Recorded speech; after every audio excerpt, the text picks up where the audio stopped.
السلام علیکم ویورز، ہمارے چینل پر خوش آمدید۔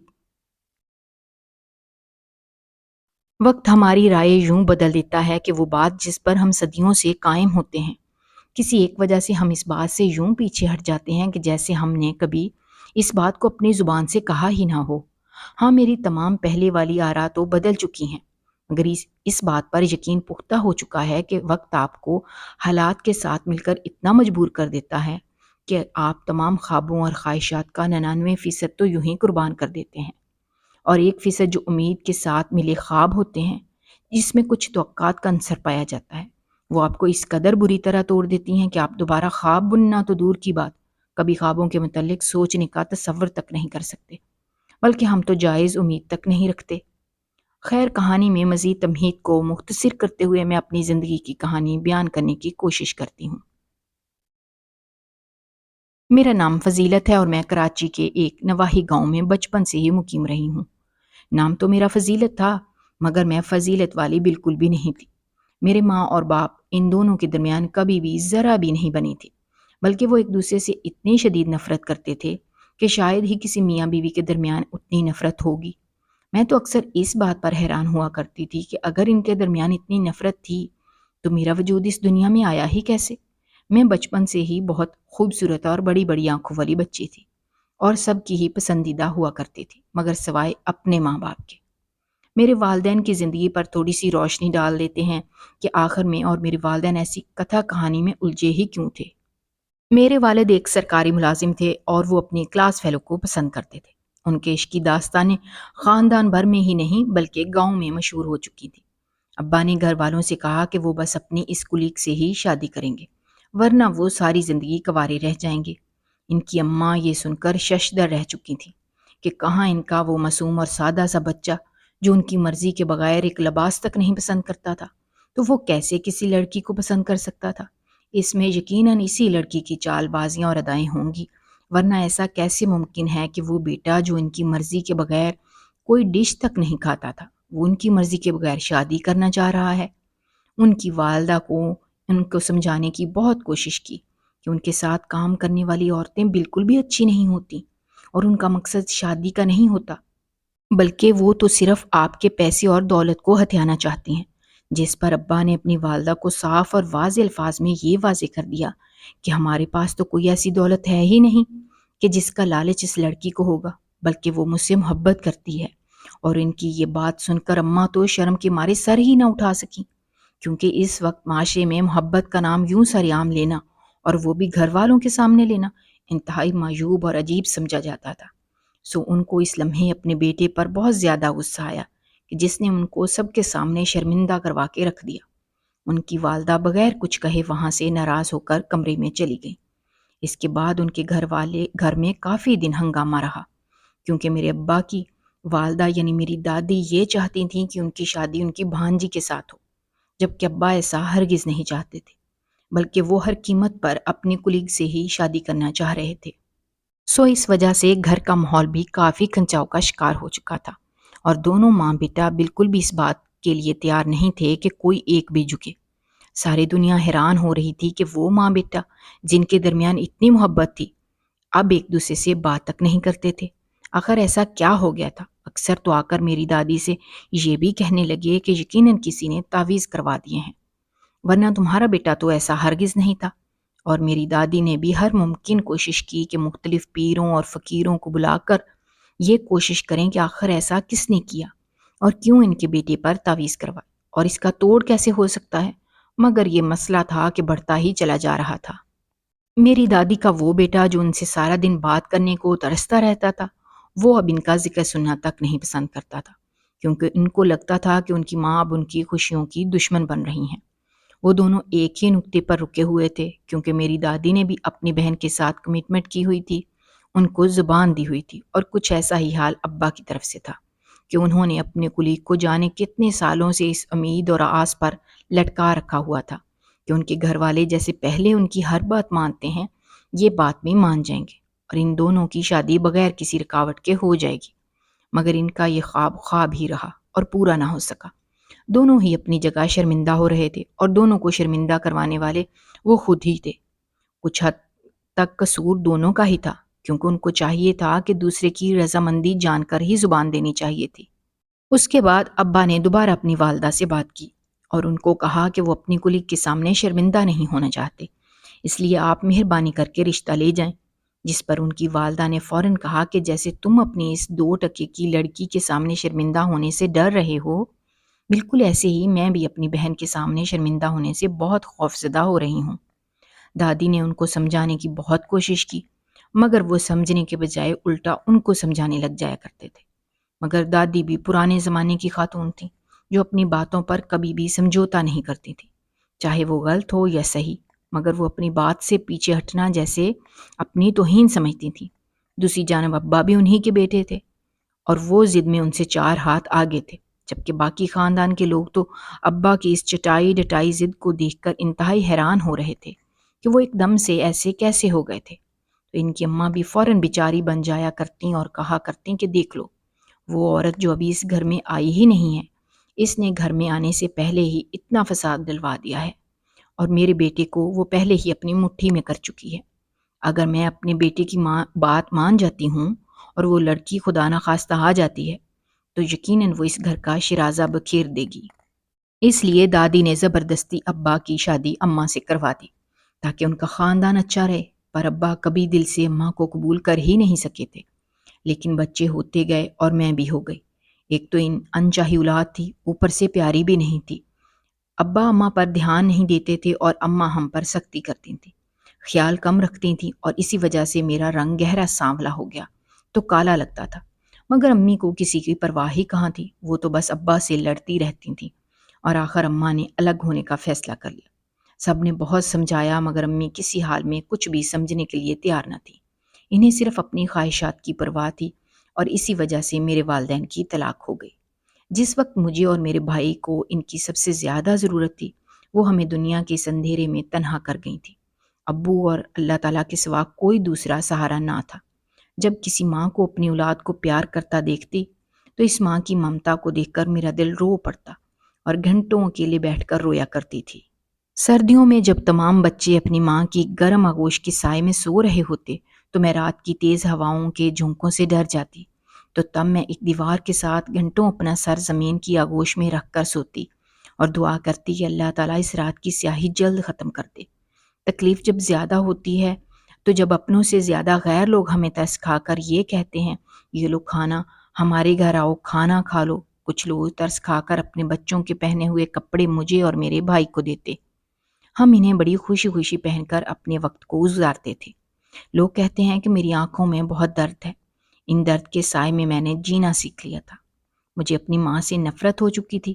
اس نے کبھی یہ جاننے کی بھی کوشش نہیں کی تھی کہ اس کی اولاد کس حال میں ہے، کبھی ملنے نہیں آتی تھی۔ وہ عورت ماں کہلانے کے بالکل لائق نہ تھی۔ اپنی ماں سے دھوکہ کھانے کے بعد اب مجھے کسی رشتے پر اعتبار نہ رہا تھا۔ میرے ابو نے ہمیں پال پوس کر بڑا کیا اور ہمارے لیے محنت کرتے تھے تاکہ 2 وقت کی روٹی میسر ہو سکے۔ میں اور میرے بھائی پریشانیوں کے باعث تعلیم حاصل نہ کر پائے۔ وقت تیزی سے گزرتا گیا اور دیکھتے ہی دیکھتے زندگی کے 10 سال گزر گئے۔ وقت کے ساتھ زندگی بہت بدل چکی تھی۔ اب میرے ابو بھی دوسری شادی کر چکے تھے۔ اس عورت کا نام صبا تھا۔ نچلے طبقے سے تعلق رکھنے والی عورت، طلاق شدہ تھی اور ابو کو ہر وقت مانوس کرنے کے لیے بنی سمری رہتی تھی۔ ستیلی ماں کے آنے کے بعد اب ابو بھی کافی بدل چکے تھے۔ اس عورت نے بیوی ہونے کے تمام فرائض ادا کیے، لیکن وہ ہمیں اپنی اولاد کی طرح نہیں اپنا پائی۔ میرا ملنا جلنا خاندان سے بھی ختم کر دیا تھا۔ میں پورا دن اکیلے کمرے میں گزار دیتی تھی۔ اس عورت کا رویہ ہم دونوں بہن بھائیوں سے بالکل اچھا نہ تھا۔ مجھ سے پورے گھر کا کام کرواتی اور کھانا پکواتی، اور بھائی کو بھی نوکری پہ لگوا دیا تھا، جہاں غلط صحبت ملنے کی وجہ سے وہ سگریٹ پینے کا عادی بن چکا تھا اور آہستہ آہستہ اس نے سارے نشے کرنا شروع کر دیے تھے۔ اس عورت نے مجھے تعلیم تک حاصل نہ کرنے دی اور نہ ہی مجھے اچھے اور برے کی تمیز سمجھائی۔ انہوں نے میری شادی 13 سال کی عمر میں اپنی بہن کے بدتمیز بیٹے سے کرنے کی کوشش بھی کی، لیکن نہ جانے کون بھلا مانس تھا جس نے عین وقت پر پولیس بلا لی اور شادی نہ ہو سکی۔ لیکن اماں کا دل تو مجھے گھر سے نکالنے کا تھا، لیکن وہ میرے 18 کا ہونے کا انتظار کرتی رہی۔ ستیلی ماں مجھ سے کسی نہ کسی طریقے سے جان چھڑوانا چاہتی تھی۔ میرا رشتہ وہاں روحان نامی 26 سالہ لڑکے سے کر دیا۔ اس کی عمر 26 سال، رنگ گورا تھا، غریب طبقے سے تعلق رکھتا تھا اور اپنی دکان چلاتا تھا۔ رشتے کے بعد وقت تیزی سے گزرتا گیا۔ میری عمر 18 سال ہو چکی تھی۔ شادی کی تیاریاں ہو رہی تھیں۔ ایک دن میں اور میرا بھائی شادی کا سامان لینے بازار گئے۔ وہاں سے واپسی پر ایک عورت روڈ پر بھیک مانگ رہی تھی۔ اس کی صدا کان میں آئی تو ہم دونوں نے پلٹ کر دیکھا۔ وہ کوئی اور نہیں، ہماری ماں تھی۔ میں نے ان کی تصویریں ابو کے پاس دیکھی تھیں، کیونکہ اب تو ابو بھی انہیں یاد کر کے روتے تھے۔ نئی اماں سے ان کی نہیں بنی تھی، کیونکہ وہ کسی طور بھی اچھی خاتون نہیں تھی۔ ہماری اماں وہ ہمیں پہچان نہ سکی، لیکن ہم نے انہیں بتایا کہ ہم ان کی اولاد ہیں۔ جب ہم نے پوچھا کہ آپ کی یہ حالت کس نے کی، تو انہوں نے بتایا کہ ابو نے پہلے دن سے انہیں اپنی محبوبہ کے قصے سنائے تھے، اس لیے وہ کبھی ابو کو پیار نہیں دے سکی، اور جب ان کے ایک کزن نے انہیں پرپوز کیا تو ان کو یہ اچھا موقع ملا اور وہ طلاق لے کر چلی گئی۔ لیکن جس آدمی کے لیے میں نے اپنے انمول رشتے ٹھکرا دیے، آج اسی آدمی نے مجھے چھوڑ دیا، کیونکہ اللہ تعالیٰ نے مجھے اولاد جیسی نعمت سے محروم رکھا تھا۔ میں اس کو اولاد نہ دے سکی۔ امی نے ہم دونوں سے بہت معافی مانگی اور ہم نے انہیں معاف کر کے گھر آ گئے۔ بعد میں وہ بھی میری شادی میں شریک ہوئیں اور بھائی نے انہیں عیدی سینٹر بھیج دیا۔ اللہ تعالیٰ نے میرے صبر کے صلے میں بہت اچھے شوہر سے نوازا۔ وہ میرا بہت خیال رکھتے تھے۔ شادی کے بعد مجھے اپنی ستیلی ماں کے ظلم سے بھی آزادی مل چکی تھی۔ میں اللہ تعالیٰ کا بہت شکر ادا کرتی ہوں کہ مجھے اپنی اس نئی زندگی میں سکون، محبت اور وہ سب کچھ حاصل ہے جس کی مجھے چاہت تھی۔ لیکن میری اس بری قسمت نے یہاں بھی مجھے اکیلا نہیں چھوڑا، کیونکہ شادی کے 1-2 دن بعد ہی شوہر کا رویہ بدلنے لگا تھا۔ وہ اب ہر وقت غصے میں رہتا، اتنے عجیب سے بات کرتا کہ میں حیران رہ جاتی۔ حالانکہ میں اس کی خدمت کرتی رہتی تھی اور بہت پیار کرتی تھی، لیکن پھر بھی اس کا رویہ دیکھ کر میں بہت پریشان تھی، اور ایک دن اس سے پوچھ ہی لیا کہ آخر اچانک اس کو کیا ہوا۔ شوہر نے پھنکارتے ہوئے کہا کہ اب وہ مجھ سے زچ ہو چکا ہے۔ میرا کالا رنگ اس کو اتنا برا لگتا ہے کہ وہ چاہ کر بھی خوش نہیں رہ پاتا۔ مجھے دیکھتے ہی اس کا موڈ خراب ہو جاتا ہے، اس لیے میں کوشش کروں کہ اس کے سامنے زیادہ نہ ہوں۔ یہ باتیں مجھے اندر تک زخمی کر گئیں۔ اس کے بعد کئی عرصہ تک ہمارے درمیان کوئی بات بھی نہیں ہوئی، بس ہم چپ چاپ اپنی زندگی گزارنے میں مصروف تھے۔ پھر ایک دن میں نے کچھ نوٹس کیا کہ میری ساس گلی میں آنے والے ایک پٹھان سے روز ایک تیل لیتی تھی۔ کافی دن تو میں نے نظر انداز کیا، لیکن یہ ان کا روز کا معمول تھا۔ ایک دن جب میں کچن میں کھانا بنانے میں مصروف تھی، تبھی وہ پٹھان پھر سے آ گیا اور میری ساس اس سے باتیں کرنے لگی تھی۔ تھوڑی دیر بعد ہی آوازیں دھیمی ہو گئیں۔ مجھے لگا کہ وہ پٹھان چلا گیا ہے، لیکن جب میں باہر گئی تو وہ دونوں مجھے دیکھ کر خاموش ہو گئے۔ مجھے یہ بات بہت عجیب محسوس ہوئی، لیکن میں نے پھر بھی کچھ نہیں کہا۔ کچھ دنوں بعد میں نے اپنی ساس سے پوچھا کہ یہ تیل روز کیوں لیتی ہو؟ آپ تو کہنے لگیں کہ یہ ایک راز ہے۔ میں نے پوچھا کہ کیسا راز؟ تو میری ساس نے بتایا کہ یہ تیل میرے رنگ کو گورا کرنے میں مدد کرتا ہے۔ اسی تیل کی وجہ سے ہی تو میں اس عمر میں بھی اتنی گوری چٹی ہوں۔ یہ تیل میں اپنی جوانی سے لگا رہی ہوں تاکہ میں ہمیشہ ایسے ہی خوبصورت رہ سکوں۔ میں چپ چاپ اس کی باتوں کو سن رہی تھی۔ پھر وہ اٹھی اور اپنے کمرے میں چلی گئی۔ میں بھی آرام سے اپنے کمرے میں کام کرنے لگی۔ ہماری شادی کو 1 سال ہو گیا تھا اور اب میرا شوہر مجھ سے کافی حد تک بات کرنے لگا تھا، لیکن اب بھی ایک خلل باقی تھا۔ اس طرح وقت گزرتا جا رہا تھا۔ ان دنوں میرے دماغ میں ایک آئیڈیا نے جنم لیا تھا کہ کیوں نہ میں اپنی ساس کا تیل لگا کر اپنا رنگ گورا کر لوں، پھر میرا شوہر بھی مجھے پسند کرنے لگے گا۔ میں ہر وقت انہی خیالوں میں کھوئی رہتی تھی اور موقع تلاش کر رہی تھی کہ کب میری ساس گھر سے باہر جائے اور مجھے موقع ملے وہ تیل لگانے کا۔ پھر ایک دن ایسا ہوا کہ میری ساس کو بازار جانا پڑا اور مجھے موقع مل گیا۔ میں نے وقت ضائع کیے بغیر وہ تیل کی شیشی اٹھا کر اپنے منہ پر لگا لیا۔ میں خوش تھی اور میری ساس کو بھی اس بات کی خبر نہیں ہوئی تھی، لیکن تھوڑی دیر بعد وہ پٹھان تیل والا آ گیا اور میری ساس نے زور زور سے رونا پیٹنا ڈال دیا کہ یہی ہے وہ گنہگار، یہی ہے جو مجھے مار ڈالنا چاہتی ہے۔ میرا شوہر بھی شور سن کر باہر آ چکا تھا۔ وہ بھی ہکا بکا یہ سب کچھ دیکھ رہا تھا۔ میں نے کہا کہ آپ یہ الزام کیوں لگا رہی ہیں؟ تب تیل والا بولا، وہ الزام نہیں، سچ بول رہی ہیں۔ آپ نے ہی تو زہر ملا تیل منگوایا تھا۔ وہ تیل غلطی سے ان کے ہاتھ لگ گیا اور انہیں سچ کا پتہ چل گیا۔ میں رونے لگی اور زمین پر بیٹھ گئی اور شوہر باہر چلا گیا۔ ساس سارا دن مجھے دیکھ کر مسکراتی رہی، کیونکہ اسے لگتا تھا کہ وہ جیت گئی ہے۔ میں بہت حیران تھی کہ آخر اس نے ایسا کیوں کیا۔ لیکن رات گئے شوہر آیا اور ساتھ ہی اس پٹھان کو بھی لایا جس کے منہ پر مار پیٹ کے نشان تھے، اور کہا اس نے مجھے سب سچ بتا دیا ہے۔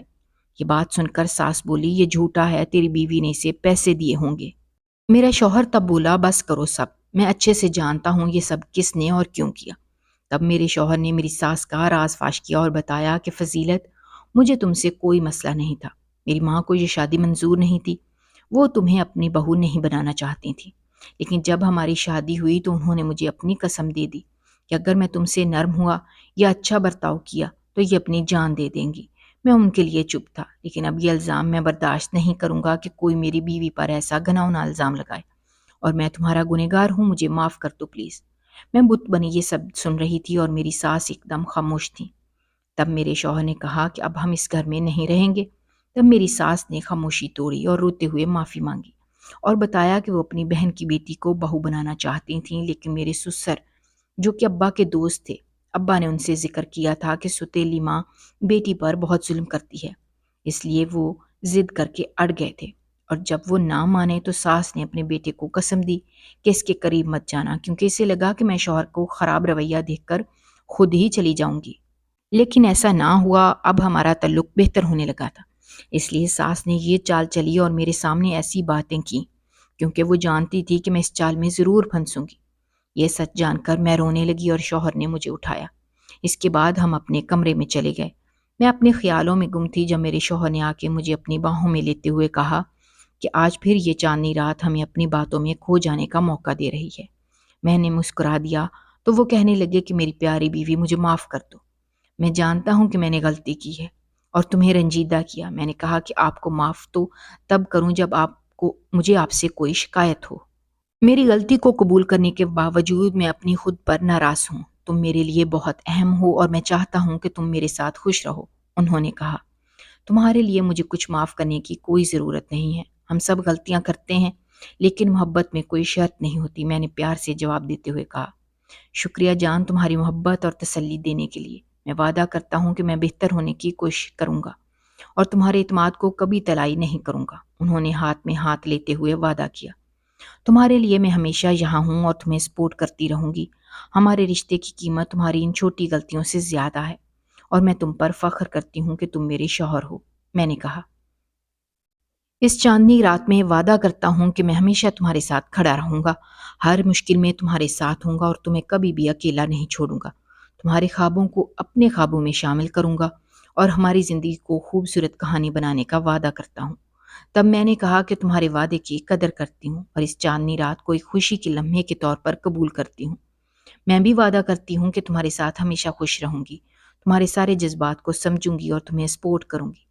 ہمارے رشتے کو محبت اور احترام سے بھرنے کا وعدہ کرتی ہوں۔ شکریہ تمہاری محبت اور اعتماد کے لیے۔ میری دعائیں ہمیشہ تمہارے ساتھ ہیں اور میں بھی تمہارے لیے ہمیشہ موجود رہوں گا۔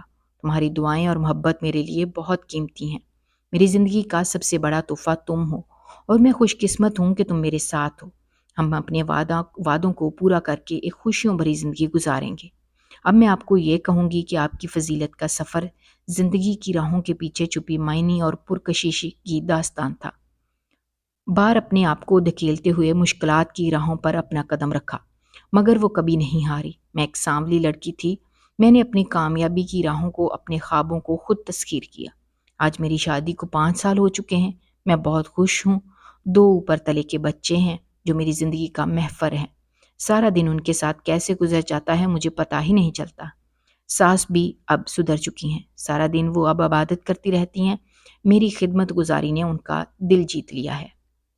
اگر آپ کو ہماری کہانیاں پسند آ رہی ہیں تو ہمارے چینل کو سبسکرائب کیجیے، ویڈیوز پر کمنٹ کیجیے اور شیئر کیجیے۔ شکریہ۔